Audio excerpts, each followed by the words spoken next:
శ్రావణ మాసంలో ఈ వస్తువులు దానం చేస్తే అదృష్టం పెరుగుతుంది. శ్రావణ మాసం అన్ని మాసాలలోకి చాలా విశిష్టమైనది. శ్రావణమాసం చాతుర్మాసంలో భాగం. శ్రీ మహావిష్ణువు యోగ నిద్రలో ఉంటాడు. ఈ కాలంలో సృష్టి మొత్తం శివుడి చేతిలో ఉంటుంది. అందుకే చాతుర్మాసంలో శివుడిని ఆరాధించడం వల్ల సంపూర్ణ ఫలితాలు పొందుతారు. అలాగే శ్రావణ మాసంలో కొన్ని వస్తువులు దానం చేస్తే మరింత పుణ్యం, అదృష్టం లభిస్తాయి.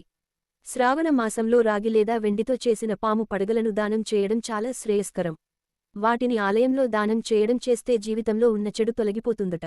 అదేవిధంగా శ్రావణ మాసంలో రుద్రాక్షను దానం చేయడం కూడా శుభప్రదం.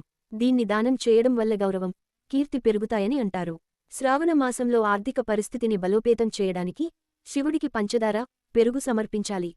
అలాగే నిరుపేదలకు దానం చేయాలి. ఇలా చేయడం వల్ల సంతోషం, అదృష్టం పెరుగుతాయి. శ్రావణ మాసంలో సోమవారం నాడు పేదలకు అన్నదానం చేయాలి. ఇది ప్రగతికి బాటలు వేస్తుందని పురాణ పండితులు చెబుతున్నారు. శ్రావణ మాసంలో వచ్చే